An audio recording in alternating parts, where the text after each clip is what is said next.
Alright, I think we are live. What's going on, guys? Cody here. We're going to be doing a Fortnite live stream. I haven't done one of these in a couple weeks.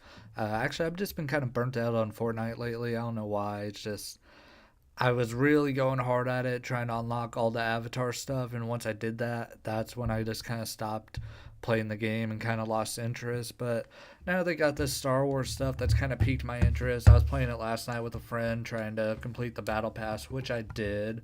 So I finally got all that stuff unlocked right here. So now we're going to be going for the bonus rewards today. If anything, I just really care about getting the V-Bucks, so I can buy stuff out of the item shop, which I did the other day, actually. I did get the WWE belt celebration that was in there the other day because, if you guys are familiar with my channel, I love wrestling. So when I saw that was in there and I had the V-Bucks, because I ain't spending money on this dang game. So I had the V-Bucks from playing the game, and I'm like, okay, cool, I'm going to buy that. And all that's in the item shop right now is a whole bunch of Star Wars stuff. They're making a crap load of money off all this stuff. And then, they got some NBA stuff in there as well. But let's get into the gameplay, dude. Already got two people watching. We've been in here 30 seconds. That's better than I thought we would be doing because, before I go like streaming and stuff, I'll look at Fortnite streams just to see like what the like value is, like the market value, I guess. And I saw that there was a dude with like 13,000 subscribers and he had one dude watching. I was like, what the hell? But I think we'll do better than that. Like I said, we're holding steady at 2 right now, so that's good. What's everybody up to today? Happy Cinco de Mayo, by the way. Uh, it, if it wasn't raining like hell where I am right now, I would definitely be downtown going to the lucha. Like in Tulsa, they have these like lucha wrestling matches every year on Cinco de Mayo, and they look like a lot of fun, but they do them outside. So that wasn't going to happen today with it raining. What sucks, Cinco de Mayo's, it's seriously just like a drinking holiday, really. That's what a lot of holidays kind of turn into, like St. Patrick's Day, Cinco de Mayo, any 4th of July, any like national holiday to celebrate people or country or whatever. They just turn into drinking holidays.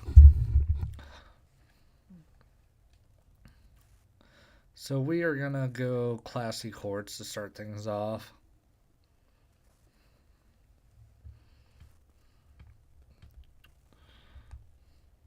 And while we're playing, I'm going to be listening to the Solid Monster Sounds Up wrestling podcast. Just to have something on in background noise, but I will be talking throughout this. Mobile, we know you're smart and always looking for the best way to do things, like cutting onions with goggles. You also added Cox Mobile. So smart. Now you're running on the network with unbeatable 5G reliability and saving on your Cox internet. As you can see, I got Aang in the avatar state, and I got Appa, the Appa glider. That's what I wanted more than anything was the Appa glider. But we're going to try to land at the tennis court and tuck it up like, yeah. Actually, we're going to try to get one of these guns real quick. It's such good shit. Mama Monster. Conquered! I'm home! You like fighting a woman? You got grown-ass wrestlers in the back going on Twitter. Come over here and fight me. Oh my god, we're only an hour in. You have legs. They've made Solo a monster. I was 99% positive it was just chest up. No. I want out of my contract if I don't get So here we go. Got an AR. Happy Cinco de Mayo. This is episode 860 of the Solid Monster Sounds Off for Sunday, May 5th, 2024. CM Punk may still be trapped inside WWE headquarters. Did you guys see that? CM Punk getting trapped inside the headquarters. Pre-show yesterday, he went to the bathroom to go change, and when he came back out, everybody was gone. He emerged from the men's room to find the building deserted, and he was locked inside. And he missed his flight, too. So he decided to work out in the office gym. If Drew McIntyre does not take credit for locking him in the building to stop him from interfering... Where's everybody at? I know a bunch of people landed over here. I scare them away. I'm going to be very disappointed. I'm going to talk about Backlash, including including the newest member of the Bloodline, and it is not the There we person go. that we all thought it was going to be. Final thoughts on the WWE draft and how I would handle the draft going forward, because this year's was very boring. We finally know where next year's WrestleMania is taking place. 12 Let's see. more WWE talent 69 cuts this people week, left. including Nice. The biggest flop. I'm going to go on record right now. The biggest flop in WWE history. And a Dark Side of the Ring review on the Sandman episode. And then I gotta get the hell out of here and head to the NYC Arena for House of Glory this afternoon. There we go. First, I want to say thank you to all of our PayPal producers this week. You guys rock. If you want to donate, you may do so on thesolomonster.com. You'll see the PayPal link at the top of the page. Got his ass. A special thank you to Big B, Brian Becerra, There we go. Revolver, Robert 1-0 Murray, already. Dallas Dance Machine, Harrison Soap, the Portland pop star Paul Hamilton, Undeniable Samantha Turner, the Chicago Slayer Willie Eichard, Night Stalker Naif Al-Safar, Killshot Keith Hart, Tough Guy Temjin Zephyr, thank you brother, and Best in the Game Trey Porter. House of Glory I mentioned a moment ago.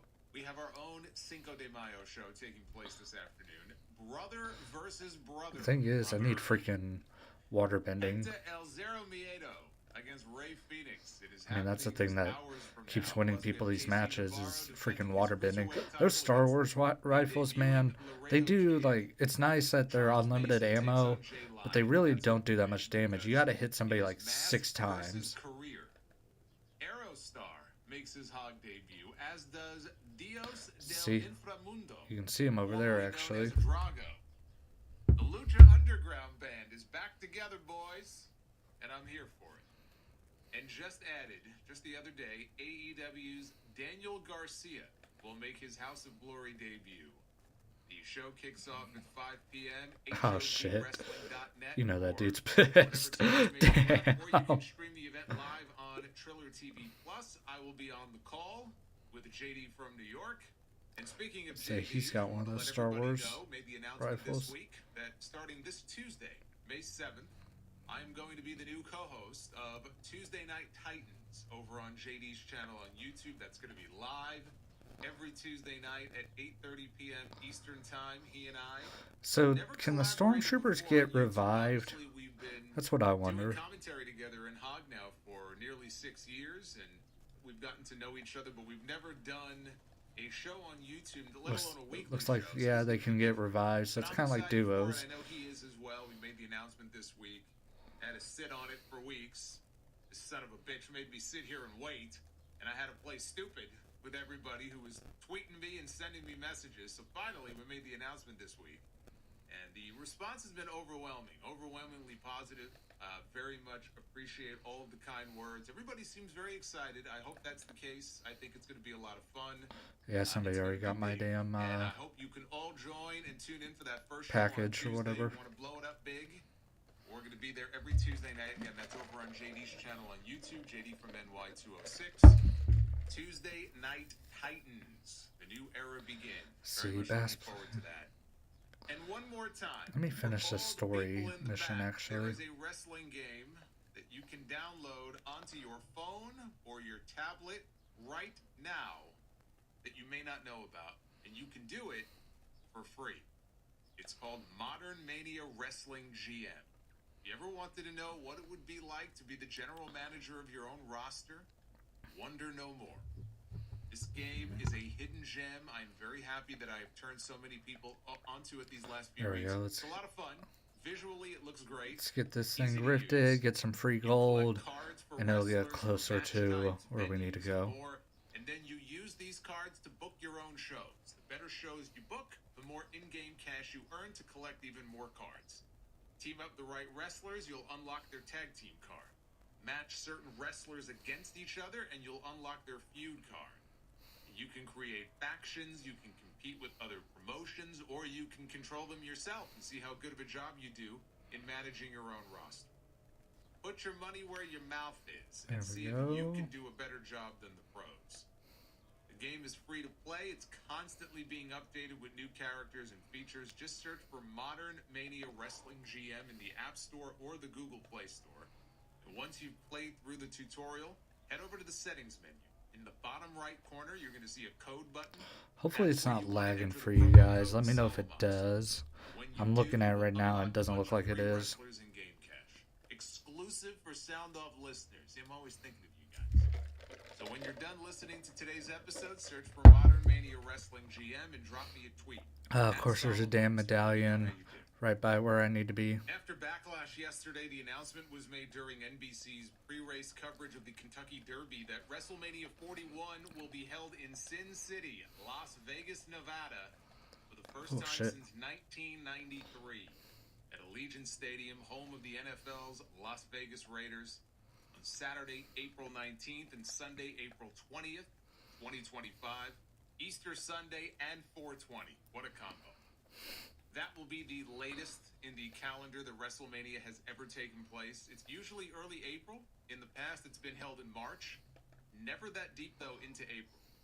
So this way they can avoid any competition with the Final Four. I can't believe it's taken over 30 years for them to go back to Vegas. But they have a stadium there now that they did not have the last time they held a Mania there. It only opened 4 years ago. The first WWE show ever held there was SummerSlam back in 2021.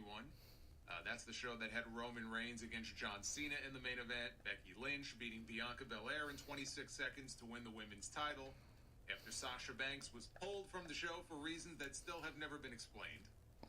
I love the logo. I think the logo looks great. Vegas really is the perfect place for a show like this, especially if they've got a big main event planned. Already went up 2 levels just this game. Makes more sense than Minneapolis, which is where they were going to do the show, but plans change.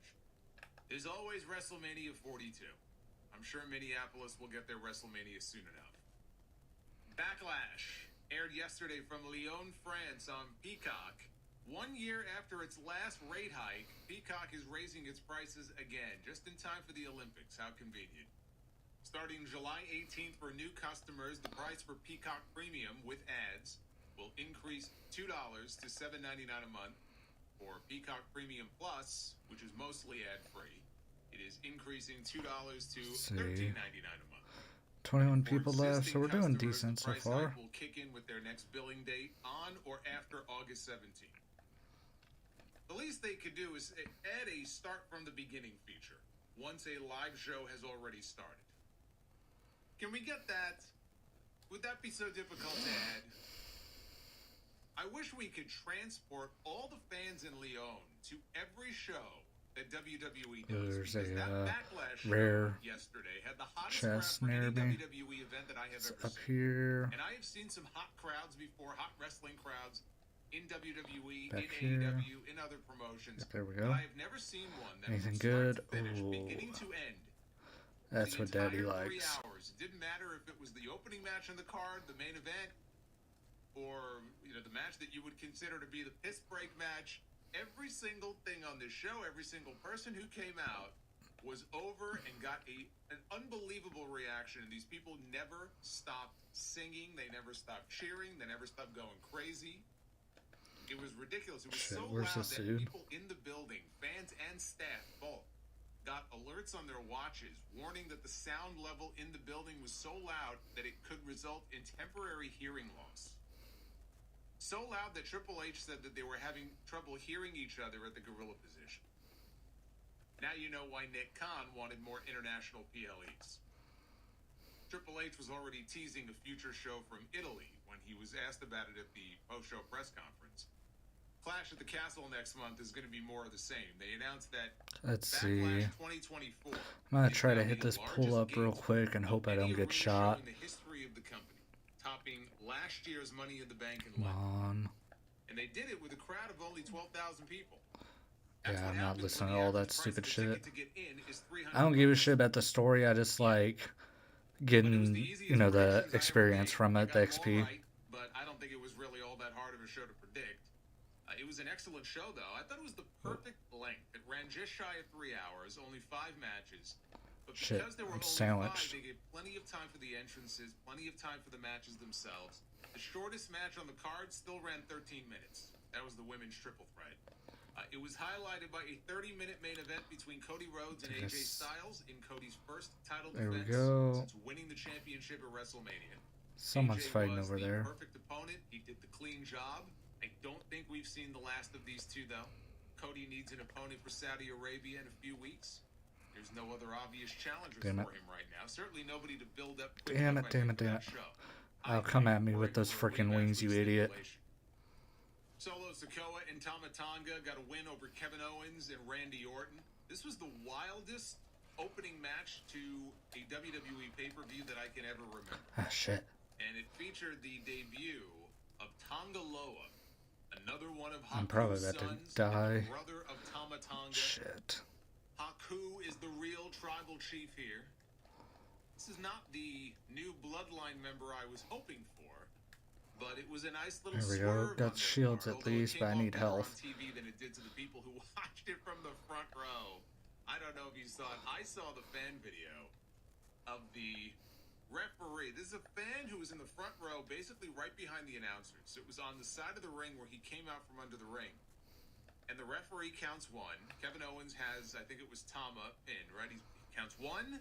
He counts two. Now you watch it on TV, and Tonga Loa drags the Shout out to the referee 3 out the people ring. watching. Well, 12 people left. Is the referee counted one, the referee counted two, and then the referee basically pulled himself out of the ring because Tonga Loa was late in getting out from underneath the ring. He was late on the spot, and then at the very last That's second, he probably kinda where put my his guy hand to the is. referee, and he made it look okay, but I'm watching this and I'm like, oh my god. Now to be fair, it was so I haven't seen loud any in the Avatar building, stuff. he may not have heard his cue. If somebody told him or gave him some kind of a cue, it is possible because of the volume level in the arena, maybe he didn't hear it. So I'm trying to give him the benefit of the doubt here. But yeah, when you see it from that different angle, it's rough. You know, to botch a big spot like that in your debut is rough. Tonga Loa, though, he helps the bloodline to victory. We have now got a Gorillas of Destiny reunion in WWE. For those who don't know, because they didn't get a video package, right? I mean, how many times have people bitch and moan about AEW? So I got my bounty. For those who don't know, I don't he give a and his shit as brother, long as they that won dude's dead. 7 IWGP Tag Team titles in New Japan. They're a good team. On his own, I wouldn't say he's very good. If they keep him in tags, he should be fine. If it's anything else, I think they're asking for trouble. But GOD against the reunited Usos, that could be the match for SummerSlam. That could be a big match. Plus, they now have another. Now, I'm just assuming here that we're going to get Tama and Tonga put together as a team again. Assuming that's the case, it's also another strong team, a heel team to add to the SmackDown side. Question now is, where does this leave Jacob Fatu in all of this? Because he has signed. All the reports indicate that he is signed. He was seen backstage, I think, at WrestleMania, and I think he was seen at the offices recently. So he's in the mix. He just has not debuted yet on television. Someone on the stream yesterday, when I was doing the review, said something about sending Fatu to NXT, or they heard, where they fucking heard this, I have no idea. But that he might be going to NXT first, you know, let him dominate there for a little while. If Tama Tonga and Tonga Loa can bypass NXT straight to the main roster, you do not send Jacob Fatu to the Performance Center, because that would be fucking stupid. You don't do that. You send him to Raw, or you send him to SmackDown as soon as possible. He should have been there already. He should have been there at least a year ago. Elevate your summer with Osea's best-selling body care set. It's everything you need for radiant summer skin on the go. Featuring travel sizes of Osea's clean, vegan, cruelty-free, and climate-neutral skincare, like their best-selling Undaria algae body oil. Right now, you can get the bestsellers body care set, a $78 value, 33% off. And use code SUMMER to save an additional 10%. That's an additional 10% off at OCEAMalibu.com, code SUMMER. Classic Chevrolet Owasso sure does treat their customers like family. They make it so easy when you buy a car from them. Classic Chevrolet of Owasso is still offering $34,000 on new 2024 Chevy cab trucks with payments as low as $499 per month. They also have your choice of a new 2024 Chevy Equinox or 2024 Chevy Trax RS at $22,900. That's $349 per month. When you think of Chevrolet, think classic Chevrolet. Starting to stress me out a bit. Where a handshake still matters. Wonder if anyone But else is does in he end here. up with Solo's crew, or does he end up on the other side with Jimmy and Jay? When Jimmy and Jay eventually reunite. Maybe so. Maybe we end up getting 3 on one side, 3 on the other, until Roman Reigns Nothing comes really. back, and now he has to make a choice. Whose side is he on? I can hear Bobby Heenan in my head now. Yeah, but whose side is he on? Roman has to make a choice. And he ends up reuniting with his cousins, making amends. And that way, when Rock comes back, he's on the opposing side. We come to find out that he's the one who's been pulling the strings. And we have 4 against 4, a true bloodline civil war. You could do a War Games match with those numbers. It's just hard for me to imagine Rock coming back for Survivor Series. Right? That's probably beneath him at this point. Shit. He's all about WrestleMania. That's all he ever talks about is WrestleMania. Wanting to do big things at WrestleMania. And don't forget, he still has that challenge hanging out there with Cody Rhodes. That's the last way he left it was, when I come back, whether you have the title or not, you and I are going to get it on here. You and I still have unfinished business.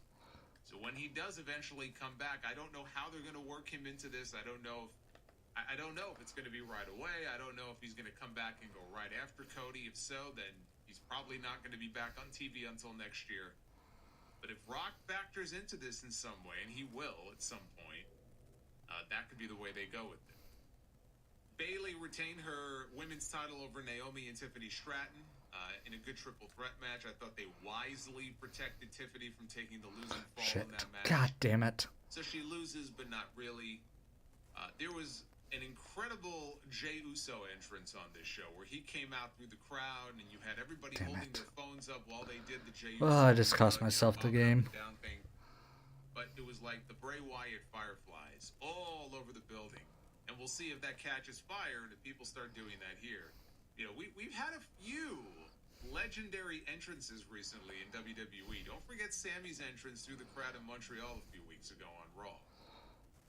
But Damian Priest, he retains the World Heavyweight title with an assist from Finn Balor and JD McDonough that he did not ask for. The real story was when the match was over and Balor and McDonough, they pounced on Jey Uso, and it was Damian Priest who physically shoved them away. He put his hands on Balor. He's trying to tell them it's over. He's finished. Leave him alone. Acting like a babyface out here. Calling off the dogs. So where's that going to go? We're heading into Clash at the Castle. Coming up in Glasgow. Shit, About 5 where you at, weeks bitch? from now. 6 weeks. I'm looking ahead. I'm looking at a Damian Priest-Drew McIntyre match, I think, for the World Heavyweight title. I think we may be looking at Finn Balor costing Damian Priest the World Heavyweight Championship on that show. This is not headed in a good direction for Damian Priest as far as his future with the Judgment Day is concerned. Where that will lead Rhea Ripley when she eventually comes back. I mean, Rhea was already being cheered like a babyface anyway. So if Priest is going to go babyface and there's going to be a disintegration within the Judgment Day, if she's going to side with anybody, I would imagine it would be Damian Priest. Bianca Belair and Jade Cargill, they are the new women's tag team champions. The match fell apart for a few minutes there towards the end. Damn I it. can't put all the blame on Man. Jade because the Shit, that was a good round. The referee said that Kylie Sane was not the legal person, but then he let her wrestle anyway. And then How many she people are tagged left? out to 3. Asuka, but Let's if see how this Asuka was finishes legal, out. why'd she have to tag? I mean, there was a lot of confusion here. And the referee is partially at fault, I think, for it. But you could tell where the moment was that it all fell apart for Jade, and she looked completely lost. This dude's probably completely about to out of win. control. And she really He got looks sweaty as exposed there for fuck. a few minutes because she's still not at that level yet. You know, she's getting there, and I think by working more matches like this and working Let's with these see. people, working with people like Asuka, working I don't know, with you people can't get like Kyrie, a clean Bianca, reload. she will Yeah, continue he's to about to. improve, He's but fucked. she was put in a situation that she's not been in before, and she fell apart. But at the Yeah, end, flying ain't though, gonna help I you, thought buddy. The finish was badass. And in the end, Jade and Bianca are your new women's tag team champions, which means now they can work on both brands because they have the women's tag title, so they can float. Triple H wants to use Jade Cargill on Raw and then use her on SmackDown in the same week. He now has that option. And in the main event, Cody Rhodes retains the undisputed WWE title over AJ Styles. Excellent main event. The full video review for Backlash. There's 3. I thought there on was YouTube 2. right now, and if the audio is not up by the time you are listening to this, it will be very soon. See, this dude's fucked. The WWE draft has come and gone, and having seen what Triple H did with it, I'm a lot less enthusiastic about the next one, as I was coming into this one. And I have an idea for how they should be handling these going forward, but let's take a look at this one first. Raw definitely got the better end of it. Let's see. The Intercontinental title picture and the women's division both got a big boost. These were how the draft rounds played out on night 2. There's one of them. He's dead. Round 1. Raw picks up Imperium, which is Gunther and Ludwig Kaiser, and Damage Control. Io Sky, Dakota Kai, Kairi Sane, and Asuka. SmackDown picks up Jade Cargill and Kevin Owens. You know this dude's sweating his ass off. Both the first picks in each of the first rounds for SmackDown. So I just want to see how this finishes out. And with the Damage Control switch, just like that, Raw picked up There's just 4 2 left. additions to its women's division. Everybody else stays the same. I say he's got to get on top of that tree if he wants a shot. Round number 2, I think they both have wings. Oh, that dude's trying to revive. and Braun Strowman. Or heal. SmackDown Oh, shit. selects the Pride, He's got it. which is Yep. Bobby Lashley, Angelo Dawkins, Montez Ford, and B-Fab, and Tiffany Stratton. Alright. Not one person changed brands in the What the second hell? round. I went up Everything 2 you levels. just I don't have any mentioned stars. was already on the brand that they The were fuck, at. Dave Meltzer? As far Where are as my Strowman fucking is stars? concerned, Strowman actually made his return to TV on Monday night. He came out. The fuck? Oh, there we go. and 10. He chased away Logan Paul Get these and the V-Bucks. heels. He came out to save Jey Uso. I thought maybe he would have some involvement in this Uncle Howdy stuff. Eric There Rowan is we go. clearly going to be a part of it. Alexa Bliss. Doesn't mean that Strowman will not be a part of it, but I didn't get that indication by him coming out and playing the babyface here. It was the same Braun Strowman we saw last time. Alright. Whatever they're Let's doing see with if the this Uncle Howdy one. stuff, Let's they try seem to be get a keeping win. I those haven't got a people in the win in a shadows. bit. I would think if he was going to be a part of it, they would have held him out. They didn't do that. But he's a big baby face for them to get back. It's raining on the like Raw brand. hell I still think SmackDown would have been here. a better place for I don't know him as about an you opponent guys, for where you Cody guys are at, eventually, but they put him on Raw. creek by my Round house, number dude. 3, It's Raw selects freaking the extra LWO, full. Rey Mysterio, Carlito. Pull that up for you guys, actually, so you guys can look. Cruz del Toro, Joaquin Wilde, You see that? and Zelina Vega. And Raw selects Drew McIntyre, who finally signed a new deal with WWE that will keep him in the company, it is believed, through at least 2027. Drew McIntyre is staying right where he is, to the surprise of certainly not this guy, and it shouldn't be to the surprise of anyone, really. What the hell reason would he have to leave? He's in the best position he's ever been in. In all the years he's been working for this company, his first run, his most recent run, his stock has never been higher. Creatively, he's got to be so creatively fulfilled right now. He's got this big show in Glasgow coming up next month. Alright, let's get her going. Headlining that show. Just won the World Heavyweight title, albeit for 5 minutes, at WrestleMania this year. Has a big feud lined up with CM. Man, that game Punk went as soon as freaking Punk almost is cleared 30 to come minutes. back. He's on top of the world right now. McIntyre posted online, he said he trusted Paul Levesque when he came back in 2017, and he still trusts him now. And as far as signing, he went on the Pat McAfee show and he said that he was never leaving, and it was just a matter of making the right deal. Because of course, there was no reason for him to leave. What was he looking for? I mean, what would he have been looking for if he wanted to leave? More money? I'm sure he's getting paid very well.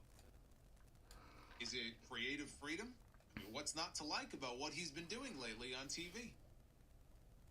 You hear sometimes, Jim Ross likes to use this expression a lot. See, that bunch in of people wrestling, it's landing about over two here. things, the cash and the creative. Well, the cash is probably really fucking good, and the creative is also pretty damn good right now. So he's got no reason This to might be be short. unhappy. And if you are a Drew So you got a McIntyre hand fan, cannon. if you are a WWE fan, then you also should be very happy that he is staying right where he is. There we go. That guy ran into a dude who can't aim. Round number 3, Raw, as I said, gets the LWO and Drew. SmackDown selects Legado del Fantasma, Santos Escobar, Angel, Humberto, and Elektra Lopez. And Shinsuke Nakamura. Nakamura going from Raw to SmackDown, it means nothing. It's a lateral move. It will not mean a thing. LWO, though, and Legado finally get separated, so that's good. Round number 4, Raw selects the Judgment Day, made up of Finn Balor, Dominic Mysterio, and JD McDonough. So no Rhea Ripley. She was not eligible for the draft. And Raw selects Ilya Dragunov from NXT, the former NXT champion, who is now on the same brand with Gunther, plus Sheamus, plus Drew McIntyre, and hell, you could throw in Pete Dunne and Tyler Bate as well. All on the same brand. Amazing. SmackDown selects Naomi and the team of Chelsea Green and Piper Niven. That's number 4. Round number 5. Raw selects The New Day and Lyra Valkyria, the former NXT Women's Champion, which is another pickup for the Raw Women's Division. SmackDown selects Pretty Deadly and the team of Candice LeRae and Indy Hartwell. And finally, round number 6 from Monday night, Raw selects the Final Testament, which is Karrion Kross, AOP, Scarlett, and Paul Ellering. And Raw selects Bronson Reed, which was, no surprise there given how his Intercontinental title match ended with Sami Zayn on Monday night, which was basically without a real winner decided. So you knew he wasn't going anywhere. Ah, shit. SmackDown selects DIY, If that dude would have got away, I Johnny would have been Gargano and fucked. Tommaso Ciampa, which makes sense with Candice and Indy moving. And SmackDown selects Blair Davenport from NXT. So here is the updated roster. Damn, the dude had a better gun than me, too. It's another case where thank God he can't aim. Becky Lynch, Intercontinental Champion Sami Zayn, and World Tag Team Champions The Miz and R-Truth. Also on Raw, CM Punk, Drew McIntyre, Quest Seth complete. Rollins. Rollins, also like Drew McIntyre, Fightful reported this week, has signed a new WWE contract. And the report states that it is believed to be a multi-year deal for, quote, big money, because his contract was set to be up in June. So you knew we were going to hear something on that front. And his wife, too. Becky's contract also is supposed to be up in the next few weeks, so we have not heard anything about that. So I would think she'll be the next big announcement that gets made. Rollins, by the way, was photographed at the Kentucky Derby with Becky, and he had a new look. I didn't see any long hair. Unless it was just the camera angle and it was hidden behind his head and I couldn't see it, but he had a hat on. He looked bald. I'm not saying he is bald. I'm just saying from the photo, he looked bald. Let's see. So Rollins is staying on Raw. Jey Uso is staying on Raw. Sheamus, Braun Strowman, Imperium, Braun Breaker, Liv Morgan. I wish those chug things would just give you some boost to, like, move around, you know? The Creed brothers and Ivy Nile are staying on Raw. Now, the Alpha Academy, that being Otis and Tozawa, they lost in their bid to become World Tag Team Champions. And so that could give Chad Gable all the more reason to dump the dead weight and pick up with the Creeds and Ivy Nile, but his heels. That's what I'm looking for. That's what I would do. LWO is also on Raw, the Judgment Day, the New Day, the Final Testament, New Catch Republic, Caden Carter and Katana Chance, Alba Fire and Isla Dawn, Natalia, Shayna Baszler, Zoe Stark, Odyssey Jones. What an odyssey it's been for this guy. He was drafted to Raw last year. Never used. Does this DMR even have a scope on it? Never used. So Nope. now he's been drafted to Raw for a second time. Maybe second time's the charm. And from NXT, Raw picks up Ilya Dragunov, Lyra Valkyria, Kiana James, and Dijak. Dijak is kind of a wild card here because last time we saw him on the main roster, it was part of Retribution, one of the worst factions of all time, and it took him a long time to shed the stink of T-Bar. But he tried to distance himself from it. Thank you, whoever gave me the fourth like. Appreciate it. He's got some size. I don't see any reason why he shouldn't get a shot and why he doesn't have a shot to get over. So good for him that he finds himself back on Raw. Here's the updated SmackDown roster. We have the Undisputed Champion Cody Rhodes, Women's Champion Bayley, U.S. Champion Logan Paul, Tag Team Champions Grayson Waller and Austin Theory. We have the Bloodline, which includes Solo Sikoa, Tama Tonga, and Paul Heyman. And now Tonga Loa, although he wasn't drafted. Bianca Belair, Jade Cargill, Randy Orton, Kevin Owens, AJ Styles, LA Knight, The Pride, Nia Jax, who I think may be your queen of the ring this year, Naomi, Tiffany Stratton, Andrade, Legado del Fantasma, Shinsuke Nakamura, the OC, which includes Michin, Cedric Alexander and Ashanti Diadonis, Chelsea and Piper, Pretty Deadly, DIY, Candice and Indy, Giovanni Vinci, Apollo Crews, Tegan Knox, and from NXT, Baron Corbin back on the main roster, Carmelo Hayes, and Blair Davenport. And look at that SmackDown roster. First thing that jumps out at me, not a lot of obvious challengers for Cody Rhodes.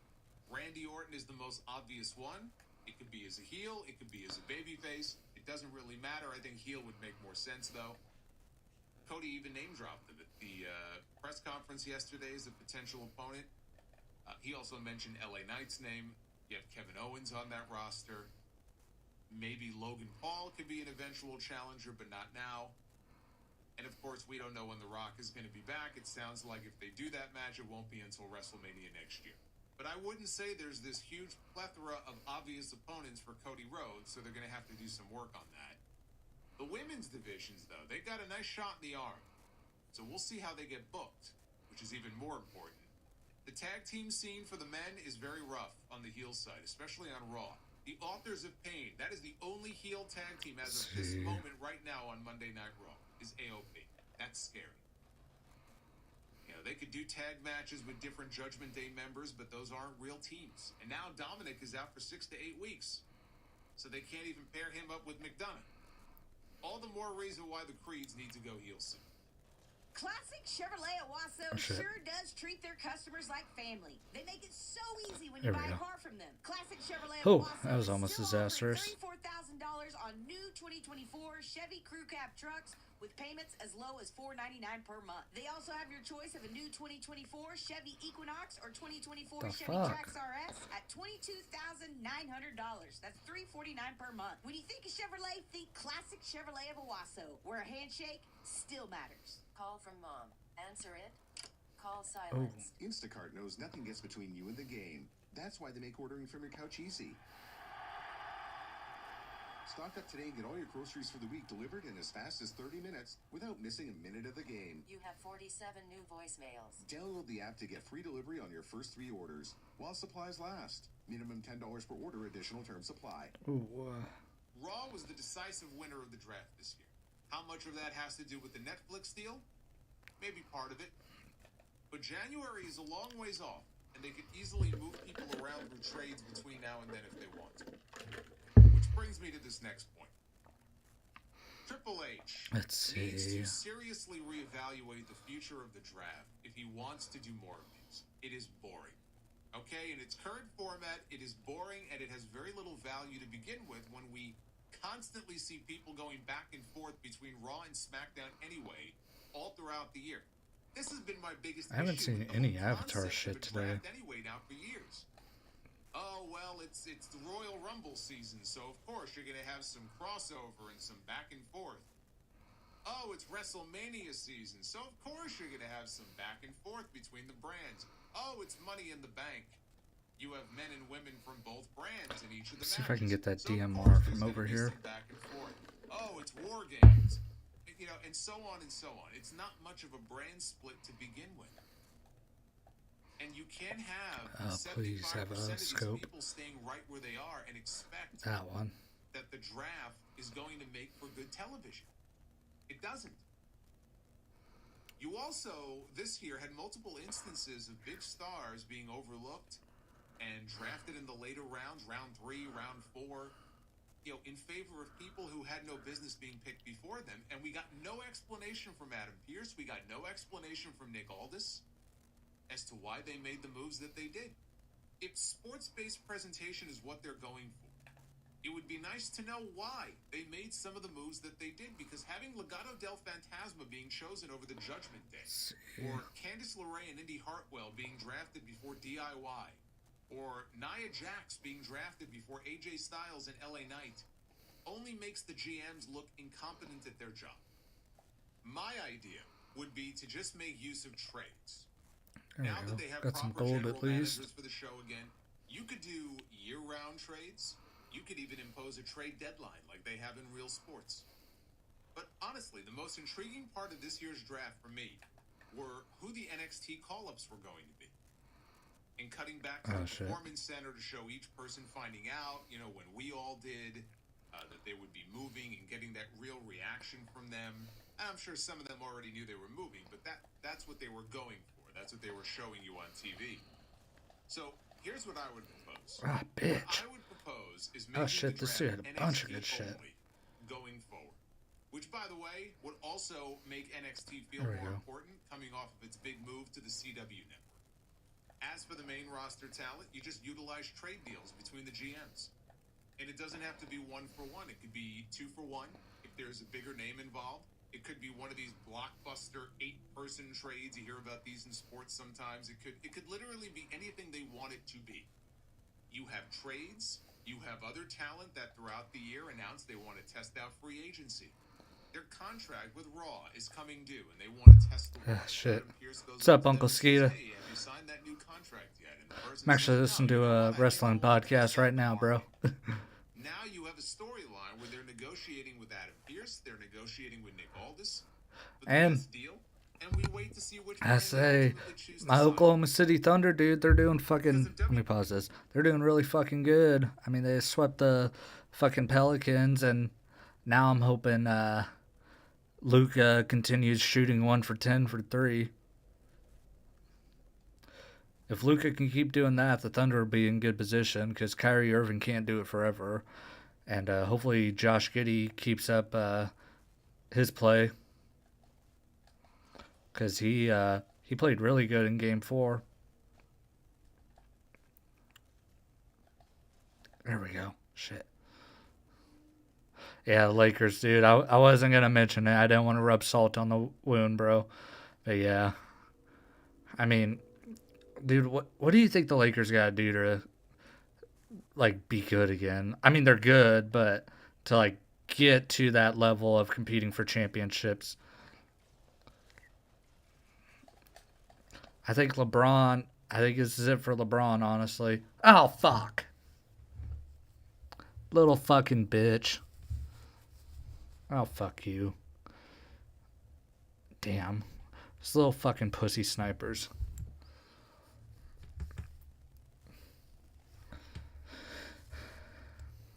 And now he's gonna hide in the fucking bathroom because this dude's a straight ass pussy.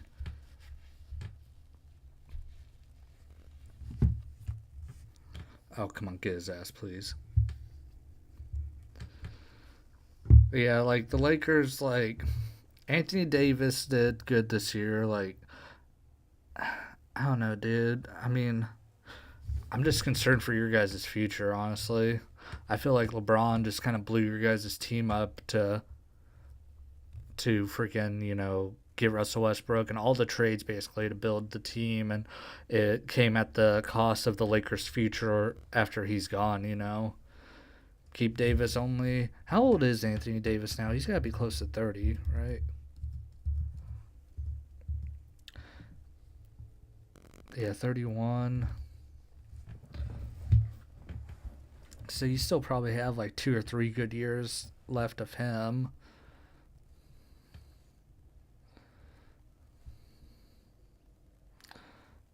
I mean, he still rebounds like a fucking monster.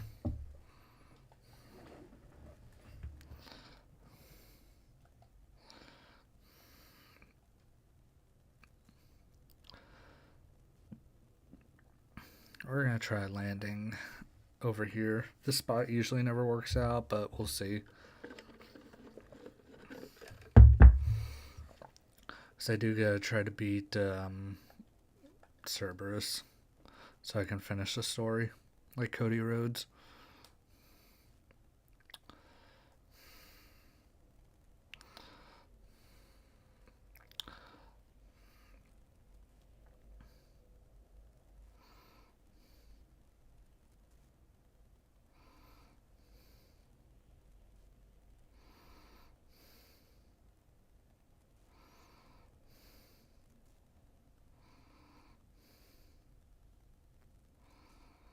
Shit, a lot of motherfuckers landing over here.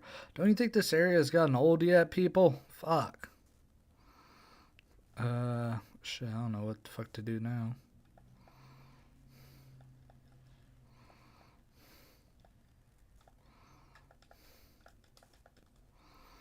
At least I got something to defend myself. Let's see how this thing goes. Oh, shit. I guess we're about to find out.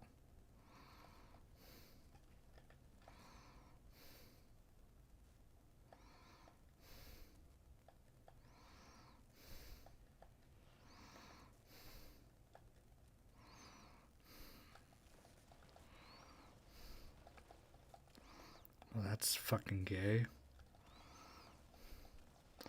You can't hold it to fire. You gotta fucking tap it every time.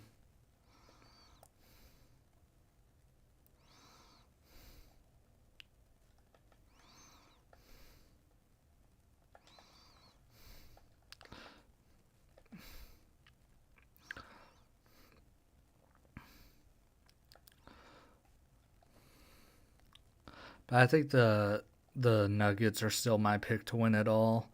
Like, I know people are talking about the Celtics. I just think the Celtics are gonna fucking collapse, like they always do, you know. And then like, I mean, the Mavericks, like I said, Luka's just so inconsistent, dude.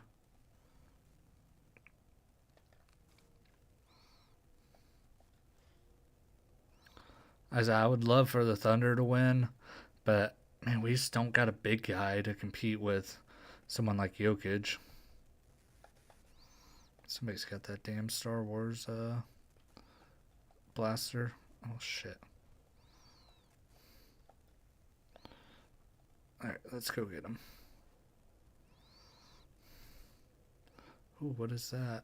Oh, they do still have the bending and shit in here. I was thinking it was gone. Oh, there we go.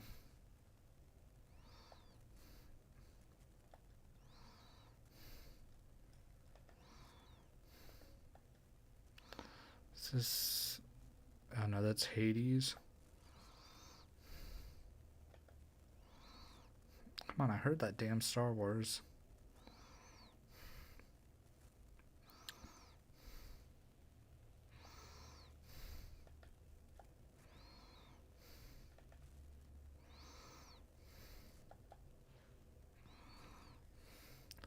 Let's see. Alright, let's go challenge Hades so we can complete this. Or not Hades, Cerberus. So we can complete this damn challenge. Where the hell is he at? Oh, that way. I thought he was close by.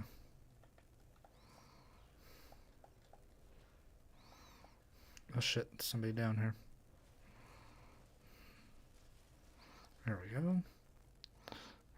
And I think there was someone chasing him.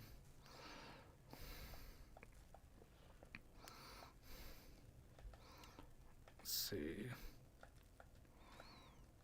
Where you at?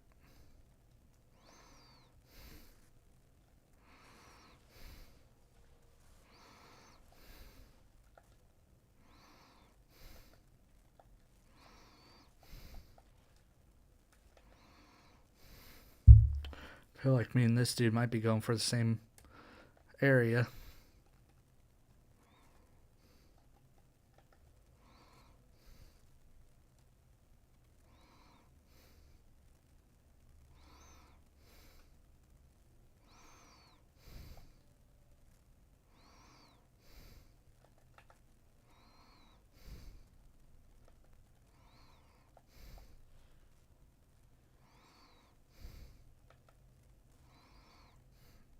Okay.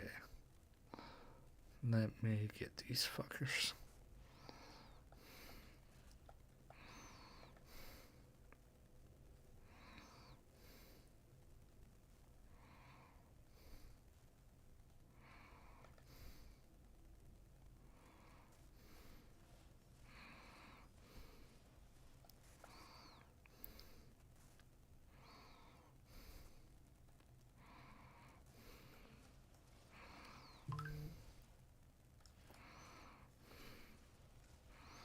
Okay, that had to be a bot or a fucking idiot.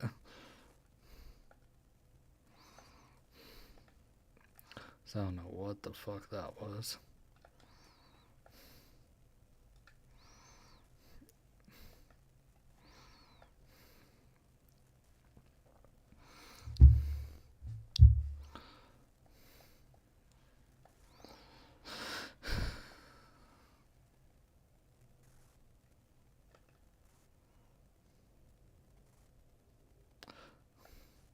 Uncle Cedar, if you're still in here, does LeBron have a player option or is it a team option?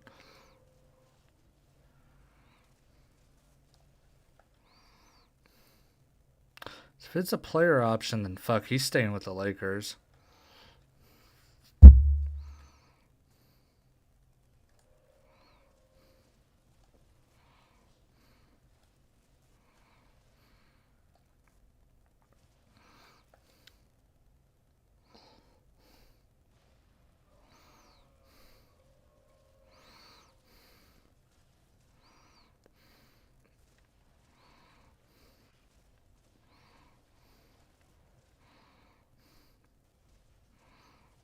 There we go.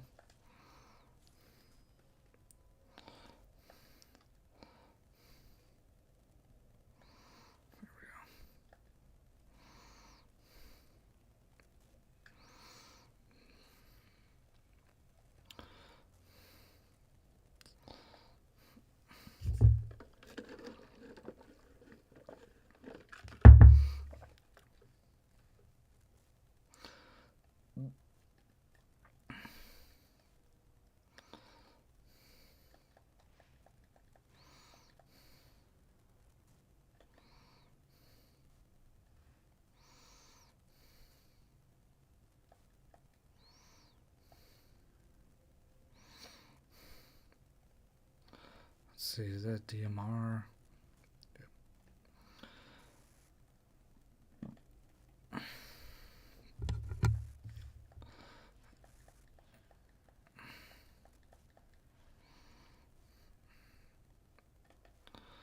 Let's see.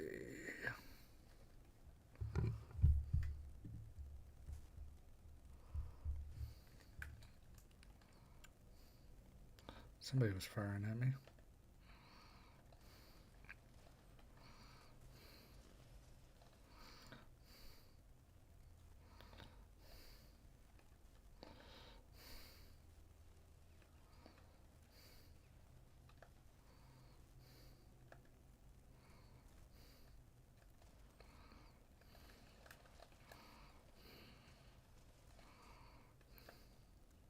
Man, for this being like a fucking Top Gun, it sure ain't doing that much damage. Oh, fuck you. And now we got one of these fucking sniping bitches.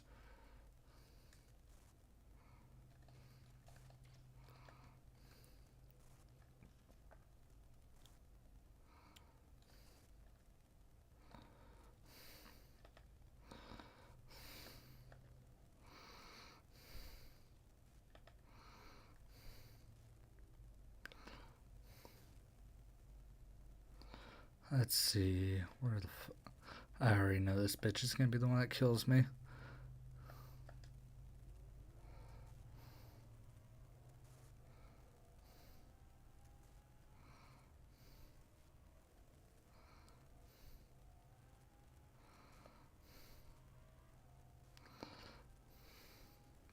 She's in love with the boy. Let's see. What can we do?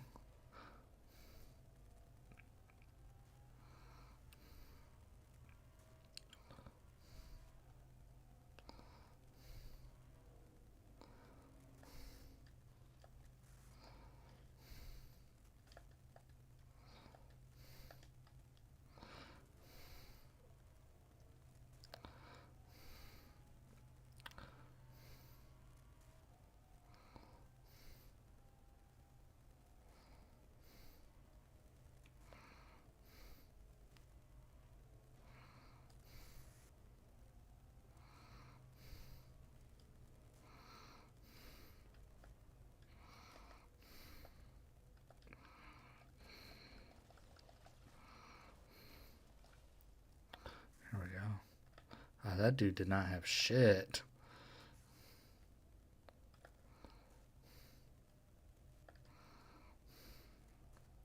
There we go. 7 kills. Best game we've had so far of the 3. I mean, we finished top 10 last 2 games, so.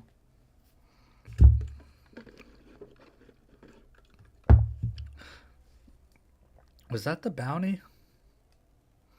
I wasn't even really paying attention. I just wanted to get him, you know. There's somebody.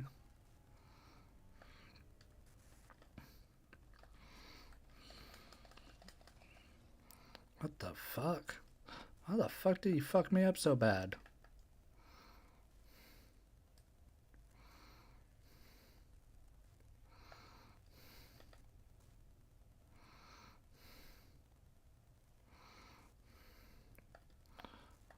Thank you.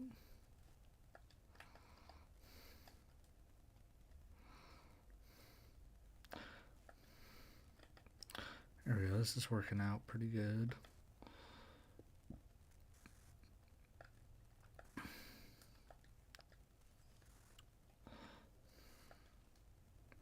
Yeah, get in.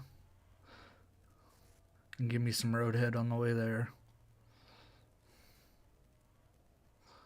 Oop. Where you at?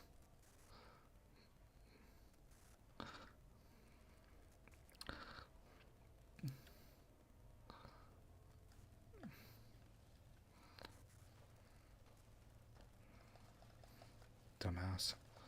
Ah, shit. What the fuck?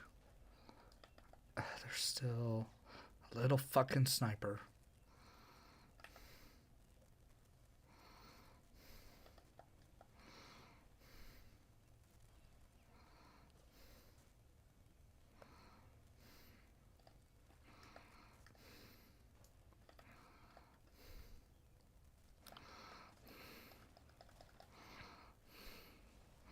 Fucking bullshit!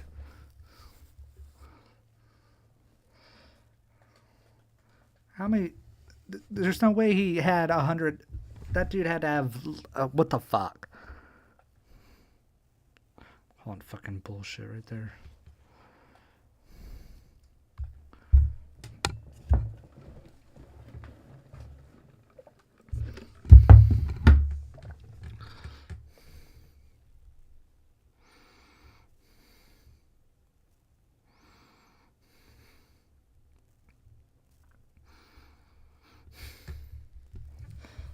That's fucking gay.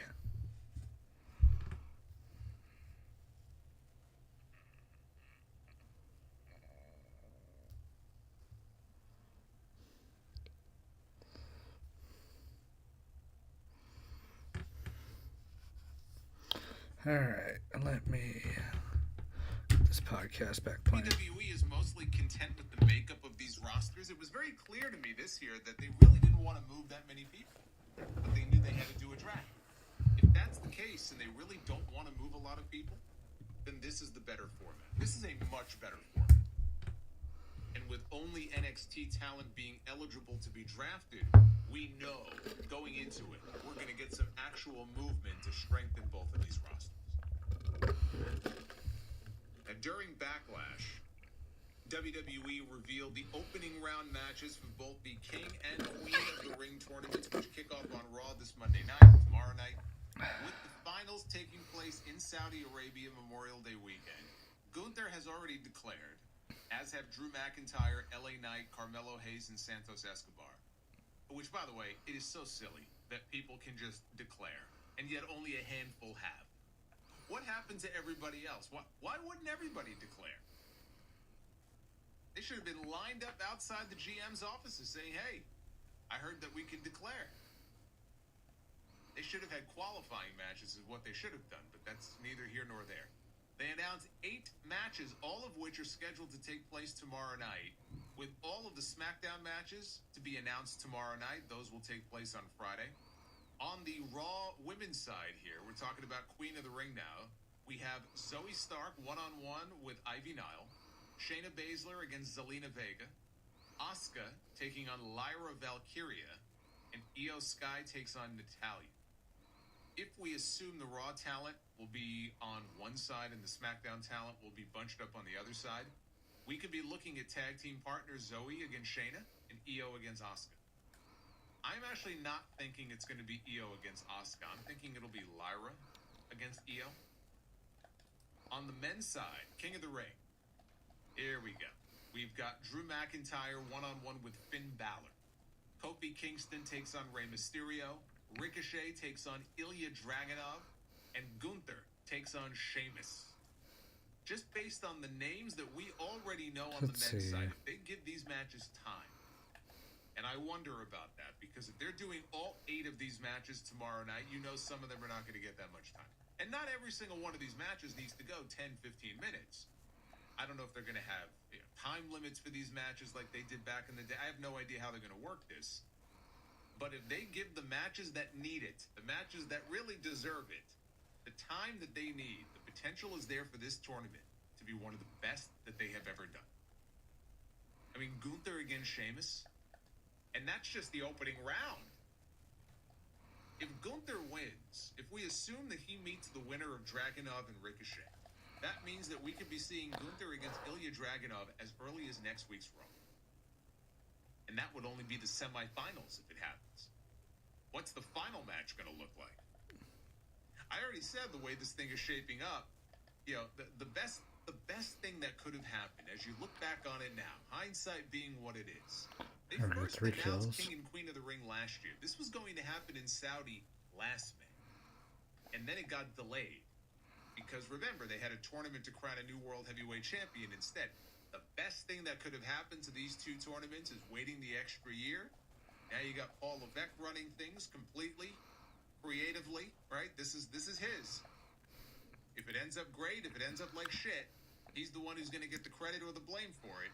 Best thing that could have happened, I think, to King and Queen of the Ring was being pushed back by a year. I still think we're looking at Gunther or McIntyre to win the crown. McIntyre would make a lot of sense if the winner gets a World Championship match. Fuck you. God damn. I don't see how McIntyre doesn't end up challenging for the title of that show, unless CM Punk gets cleared before then, which seems unlikely, but anything's possible. He's been walking around without his arm brace on, so I don't know where he is in his recovery. So that would be the only way I would not see McIntyre challenging my phone for the not world charging? title on that show, is if they do McIntyre and Punk in Scotland instead. Hey, it's Chris Van Vliet, and after this episode of Solid Monster sounds off, go check out my podcast, Insight with Chris Van Vliet. My phone was about to die. Tiffy time. This is, I believe, one of the very first podcast interviews that Tiffany Stratton has ever done. We also have an interview with the returning Braun Strowman and some recent chats with people like Jinder Mahal, Becky Lynch, John Cena, and so much more. Go find Insight with Chris Van Vliet wherever you're listening right now. In the second round of WWE, I'm so sore. As many months, 12 NXT talent. I went to gym yesterday, and I was there for like 2.5 hours, so I did everything, and I'm fucking sore.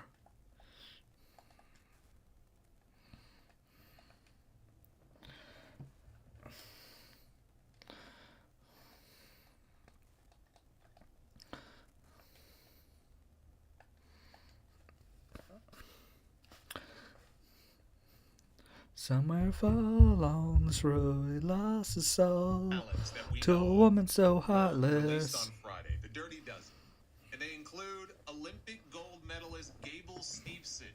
He is gone, one of the biggest busts in WWE history. Drew Gulak, who spent 7 years with the company, is gone. Boa is gone. He actually spent longer in WWE than Gulak did, if you can believe it. Because he never made the main roster. Boa signed with them in 2016. Valentina Feroz, who had been with NXT since 2019. Ezekiel Balagoon, Julian Baldy, Trey Bearhill, Emma Diaz, Keyshawn LaFleur, Daryl Mason, Vlad Pavlenko, and Kia Saint are all gone from WWE. Now, I know you hear most of those names and you're like, who? That was my reaction to about 90% of that list. But a lot of those names never even worked a match. Yeah, they were apparently part of this next-gen show that was airing on the Roku channel that they had that I didn't even know about until recently. The Gable-Steveson cut was announced by Dave Meltzer, and it has since been confirmed by some other outlets. Steveson, he won Olympic gold in the 2021 Games in Tokyo, and he was a very accomplished amateur wrestler, but that doesn't always necessarily translate well to pro wrestling. I mean, not everybody can be Kurt Angle. But WWE signed him because, gold medalist, they signed him to a big money contract with the idea that he could continue to wrestle amateur while making the occasional appearance on WWE television. And he was even drafted to Raw. He was drafted to Monday Night Raw 3 years ago. That was a Vince McMahon thing. Let's draft him to Raw and start the hype machine. But sometimes you can be all hype and no substance. He was drafted to Raw. He never made a single appearance on the show. Biggest thing he did was give Chad Gable an overhead belly-to-belly suplex at WrestleMania 38. They gave him a WrestleMania moment. That was supposed to be the kickoff for him, but he wasn't ready yet. So they sent him to NXT instead. That was last year. He worked a match against Baron Corbin. Remember this wonderful brief run that Gable-Steveson had in NXT where he got booed, even though he was not supposed to be a heel. He got booed, and he had that god-awful match with Baron Corbin. Oh my God, that crowd absolutely massacred him. And he was supposed to be the babyface. But he had negative charisma, and he just wasn't very good.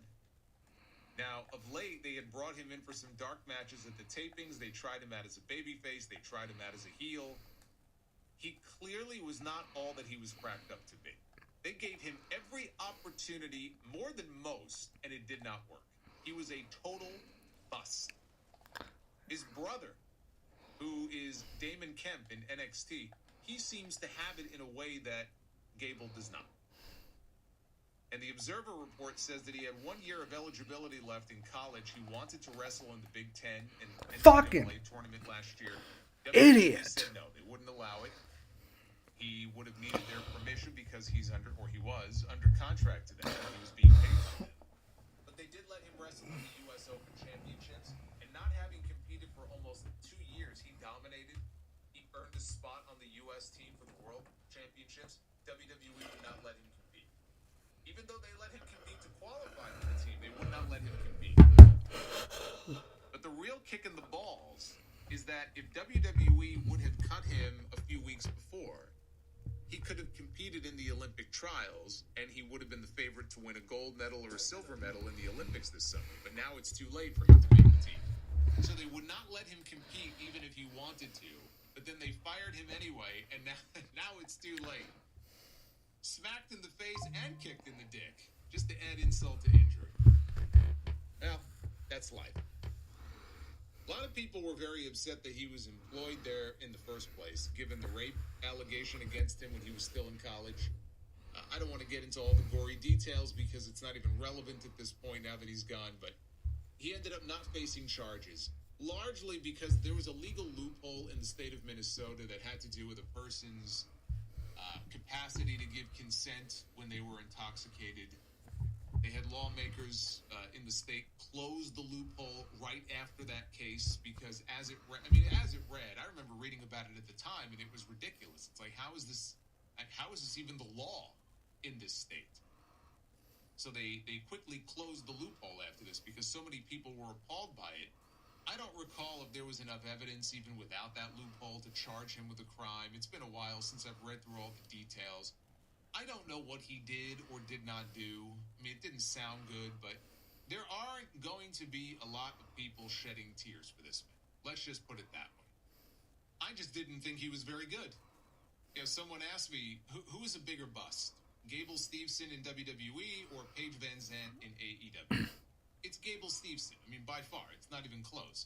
Do you realize all of the money and all of the time that they invested in this guy?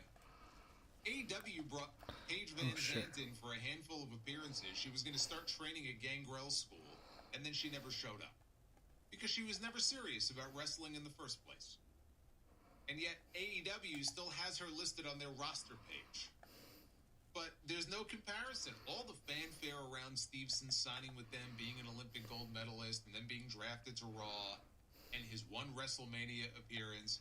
This man is the biggest flop in WWE history. Now, he's only 23 years old. He could always come back to wrestling, later on at some point. WWE may give him a second chance. Maybe he ends up going into MMA. I don't know what his plans are. Frankly, I don't really care. Just seems to me like this pro wrestling thing is not for him. Then there's Drew Gulak. Gulak is one of the longest tenured names from that list of cuts and the most well-known as far as on-air personalities. He's a former cruiserweight champion. His release comes after Ronda Rousey recently accused him of pulling on the string of her sweatpants backstage at a WWE event. And after she made the accusation, Gulak posted a statement on Twitter shortly after, basically verifying that the incident happened, but just not in the way that she said. He said, this would have been about a month ago, he said, backstage at a WWE event in 2022, I saw Ronda talking with a group in the hallway. I stopped to say hi and shake all their hands, and in an attempt to shake her hand, I accidentally touched her drawstring. Complete accident, and one that I had apologized to her for the mishap. Gulak was pulled from NXT television after Ronda went public with her story. He had been a member of the No Quarter Catch crew. WWE was said to have investigated Ronda's claims and interviewed people backstage about the incident. They never publicized the results of that investigation, but considering he was pulled from TV and written off with Tony D'Angelo and his crew, implying that he was, quote, taken care of, that didn't sound very promising. The last time they implied that somebody was sleeping with the fishes, that person ended up in AEW. So whatever they found must not have been good. Ronda says that he yanked on her drawstring. Gulak says, oh no, I accidentally touched it when I went to go shake her hand. I have shaken a lot of hands in my years on this earth. I have never once touched someone below the belt in trying to do so. I don't know what kind of handshake he was going for, but it was a very costly one. Triple H at the Backlash press conference after the show yesterday was asked about Gulak's departure. He claimed it was not a release. They just did not renew his contract. They just let it expire, and they didn't give him a new one. He never answered the second part of the reporter's question about whether it had to do with Ronda's claims. But why else would they let his contract expire when he was leading his own group on TV? And he had been with the company for so many years. He had been a trusted member of the roster. There we go. Was that the... Oh, I know, still two stages. Two versus Doghouse. And Bad Bunny for their matches. You don't have to be a genius to figure out that the Ronda Rousey stuff very likely had something to do with them not renewing this man's deal and wanting to distance themselves from him. But they have not actually said that to be the case. So I want to mention that. They have not confirmed that. They have not intimated that. They have not verified that officially. But you don't need to be a rocket scientist. Look at the timeline here and put two and two together. And Triple H, by the way, in that press conference, when he was asked that question, he took a very weird shot at PW Insider and Fightful, telling the person who asked the question that, well, if you're going to cite sources, you should cite ones that are credible. Of all the news outlets in the wrestling community to take shots at not being credible, PW Insider and Fightful would not be at the top of that list. I thought that was a very stupid thing for him to say. Hey, look, nobody's perfect. That doesn't mean every story that they report or break is going to be accurate all the time. I will trust, though, what Mike or Sean say over most other people. So I think that was uncalled for. As far as the rest of the cuts are concerned, Mike Johnson says the cuts were primarily made due to the lack of current creative plans. These were talents that were not being utilized. They had no plans for them anytime in the near future. I look at that list. Outside of Boa and Valentina Feroz, I don't know who any of these people are. Like I said, a lot of them were apparently featured on their Next Gen series that was airing on the Roku channel. I couldn't pick these people out of a lineup with a gun to my head. But I'm sorry they lost their job. But in NXT, there is going to be a lot of turnover. If you're a talent that is not progressing quickly enough, or if they don't have any plans on doing anything with you, you are not going to be around for very long. The turnover down there, even more than the main roster, is rapid. And it really should not be a surprise to anybody. When you look at these lists and you say 80, 90% of the names, I don't know who this person is. I don't know who that person is. That's the way it works. They're always signing these kids out of high school and college. They're bringing in these sports athletes. They're bringing them in to see if they can mold them and shape them into something for the future. Usually within 6 months, they have it figured out, okay, we can use them or this ain't going to work. And that's when you get this kind of wave of releases like this. So I can't say any of this was really surprising. Vince McMahon. We got to talk about him. Vince McMahon's legal team recently filed a motion to compel arbitration in Janelle Grant's lawsuit against him, requesting that the court recognize an arbitration clause in an NDA that she had signed and send the matter to an independent arbitrator rather than the case moving to court. Oh, there we go. So that way the whole process would play out behind closed doors instead of airing out all the dirty laundry for the public to see. This week, the legal team for his partner in crime, John Laurinaitis, released a statement in support of Vince McMahon's motion. His lawyer, Edward Brennan, released the following statement on behalf of his client. John Laurinaitis has filed a motion today, fully joining in and adopting Vince McMahon's motion to compel arbitration. Mr. Laurinaitis corroborates Mr. McMahon in publicly declaring that Ms. Grant's allegations of sexual abuse and coercion in her complaint are completely unfounded. My client will fight these false allegations together with Mr. McMahon in the proper forum, arbitration. Now, Janelle Grant, for those who don't know, and I'm sure you all do, has claimed that she was forced by Vince to meet with Laurinaitis in hotel rooms for sex, and they even had sex in the office during work hours, and threesomes with both of them, after she was transferred to the Talent Relations Department, which was headed up at the time by John Laurinaitis. McMahon's lawyer, Jessica Taub Rosenberg, released now I just gotta head to one of those pools to the motion filed by Laurinaitis' legal team. In January of 2024, Ms. Grant, a 43-year-old with a law degree who was in love with Mr. McMahon and devastated by their breakup, filed an outrageous and false lawsuit to ruin Mr. McMahon's career and reputation. Now, her false allegations are slowly unraveling. Today, Mr. Laurinaitis' attorney confirmed that his client will corroborate Mr. McMahon's account and expose the lies within the complaint. Despite their intense efforts, Ms. Grant's attorneys will not be able to suppress the truth from coming out. This is quite the 180 for Mr. People Power. It was only a matter of weeks ago that he had his lawyer put out a statement, or multiple statements, seemingly backing up Janelle Grant's claims and throwing Vince under the bus. The same lawyer who issued that statement that I just read previously said this. God damn. Like the plaintiff, Mr. Laurinaitis is a victim in this case, not a predator. The truth will come out. Okay, so that was in February. He said, read the allegations. This is what he told Vice. Read the allegations. Read the federal statute. Power, control. That one had me shaking. Supervisory capacity. Dictatorial sexual demands with repercussions if not met. Count how many times in the complaint Vince exerts control over both of them. He was on with John Pollock of Post Wrestling only a few weeks ago, calling Grant's lawyer, who used to be a chief judge, a skilled litigator. He said, I anticipate that she will ultimately see that Mr. Laurinaitis is, like her client, a victim in this case, and Judge Callis will do the right thing and dismiss my client from this lawsuit. In the event that she does not, my client will clear his name and reputation in court, not in the media. So what changed? This man needs to pick a lane and stay there. He's swerving all over the road. So now Beavis is reuniting with Butthead to try to better their chances of this going to arbitration and keeping it away from a jury. That's what this is. This is all about self-preservation for him right now. He's going to do whatever it takes to not get hit with a massive judgment. Because remember, this is a civil complaint. This is not a criminal case. We're not talking about jail time here.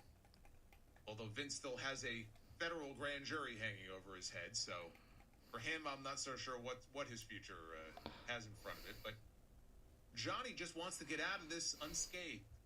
That's what he's looking to do. He's looking to slither away unscathed. But his career is done. I mean, his career has already been destroyed. Nobody's going to touch him again after this. Nobody should want to touch him, period. It's also interesting that WWE's chief operating officer, Brad Blum, who is corporate officer number 2 in the Janelle Grant lawsuit, tendered his resignation from the company this week. So this was not a case of him being forced to step down or fired. It's interesting because of how close he has always been with Vince McMahon. He was McMahon's chief of staff previously. He left the company after Vince's first so-called retirement. He left the company as well. That was after the initial Wall Street Journal stories. Then he came back to the company when Vince came back. So he's a McMahon guy through and through. And it just makes you wonder if he's leaving to go be involved with maybe some new venture that McMahon may soon be starting up with all those hundreds of millions of dollars worth of stock that he's cashed out recently. Whatever it is that he's up to, it's not going to be another wrestling company. Not unless he wants to throw all of that money into a fire pit and watch it burn. Classic Chevrolet Owasso sure does treat their customers like family. They make it so easy when you buy a car from them. Classic Chevrolet of Owasso is still offering $34,000 on new 2024 Chevy Crew Cab trucks with payments as low as $499 per month. They also have your choice of a new 2024 Chevy Equinox or 2024 Chevy Trax RS at $22,900. That's $349 per month. When you think of Chevrolet, think Classic Chevrolet of Owasso, where a handshake still matters. Worried about letting someone else pick out the perfect avocado for your perfect Star Wars. Them on the third date guacamole? Okay. Instacart shoppers are as picky as you are. They find ripe avocados like it's their guac on the line. They are milk expiration date detectives. They bag eggs like the 12 precious pieces of cargo they are. So let Instacart shoppers overthink your groceries so that you can overthink what you'll wear on that third date. Download the Instacart app to get free delivery on your first 3 orders while supplies last. Minimum $10 per order. Additional terms apply. There was a very unflattering but very detailed story published this week by the website The Wrap about Dwayne "The Rock" Johnson, talking about his chronic lateness on set for a lot of his films and how it has allegedly cost his film Red One, which is due for release in November, more than $50 million as a result, which has led to the budget for the film to balloon up to $250 million. His, quote, chronic lateness and lack of professionalism are said to be the reasons for the film going so far over budget. Insiders told The Wrap that Johnson showed up as much as 8 hours late to the set of a movie, or on the movie, Move, bitch. forcing the crew to shoot around him on some days. The article says that The Rock's frequent lateness was a factor at WrestleMania 40 as well. Earlier this month, he was 3 hours late, arriving ahead of his main event match at WrestleMania 40, 2 insiders told The Wrap. WWE has denied this claim, however. Dwayne was not only on time for WrestleMania, he was hours early to help with rehearsal, and a pleasure to work with throughout the entire run. This is according to Chris Give me my fucking shotgun back, motherfucker. Vice President for Talent Relations and Head of Communications. Rock was also more than 2 hours late for an appearance at WWE World. In the lead-up to WrestleMania, WWE sources claim Rock was late due to traffic and other WWE-related commitments. Regarding Red One, a spokesperson for Amazon MGM also denied that there were issues with Rock or his $7 Productions that led to increased costs. Dwayne Johnson and $7 have been incredible partners on Red One, a film that audiences of all ages are going to love this holiday season. Our testing has been very strong. The reaction from CinemaCon speaks for itself, and we could not have made it without Dwayne's constant work and support. Any reporting that implies that we got to this point with him showing up 7 to 8 hours late to set is both ridiculous and false. However, other industry insiders stated that Rock's lateness cost the film as much as $50 million. Johnson was late an average of 7 to 8 hours per day and missed several entire days of production, ballooning costs by at least $50 million, according to 3 insiders who insisted on anonymity for fear of being fired. The story, it's very long, and there are a lot of other examples. It's obviously very well sourced. Whether any of these sources have selfish motives for saying what they have said here or have some personal animus towards The Rock, that we don't know. But the fact that there were so many of them quoted, like it would have to be one hell of an orchestrated effort to slander this man. And that's not the sense that I got from reading it. I mean, you could call it a hit piece. I mean, that's what it is. That's how it came across. But just because it's a hit piece doesn't mean the information in the hit piece is not entirely accurate. And of course, people are going to want to maintain their anonymity because they don't want to ruin their own careers. MGM is not going to want to ruin their relationship with him. Neither is WWE. He's on the fucking board of WWE. Oh, shit. You think even if it was true that Rock showed up 3 hours?